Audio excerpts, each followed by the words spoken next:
Dans cette vidéo, nous allons évoquer Java Authentication and Authorization Service. Il s'agit d'une API standard de Java qui permet de gérer des identifications et les droits qui leur sont associés. Donc on va avoir des rôles joués par l'utilisateur et donc au niveau du client et du serveur d'application, JAAS va permettre d'affecter en fait des autorisations. Donc JAS est intégré à J2SE et donc c'est typiquement l'API utilisée par les serveurs d'application J2E, puisque comme vous le savez, J2E est la version, on va dire, entreprise de Java. Alors définition de JAS, Java Authentication and Authorization Service. Nous avons donc là de quoi gérer les identifications et les droits associés. Les principales classes que vous trouverez dans JAS, c'est la notion de principal, qui est en fait l'identité du demandeur, la notion de subject, qui est en fait le demandeur. Alors en fait, ce qui va se passer, c'est que le subject recouvre des identités. La notion de login module, donc ça c'est l'interface de l'outil qui va permettre de récupérer des informations. Login context, qui est en fait la méthode du login.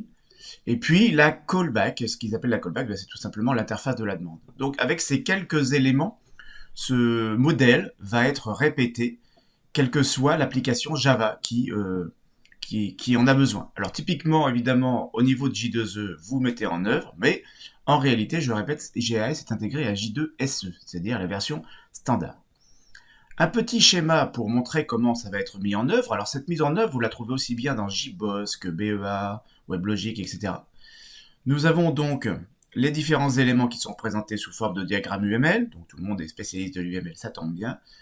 Donc la notion de principal qui est donc pointée par ce qu'on appellera le subject. Le subject peut annoncer plusieurs rôles.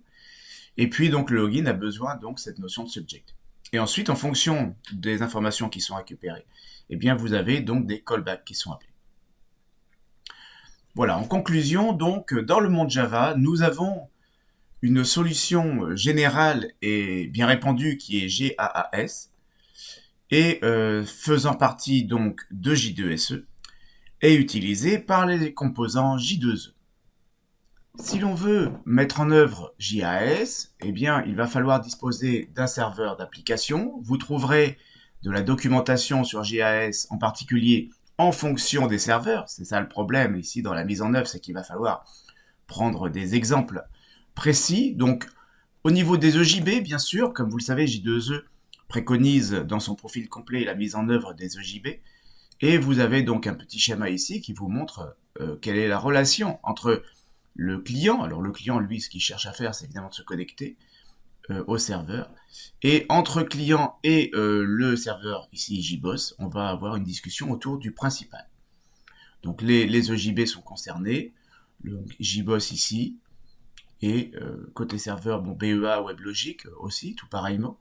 Donc tous ces serveurs vont mettre en œuvre JAS, évidemment avec des éléments syntaxiques spécifiques.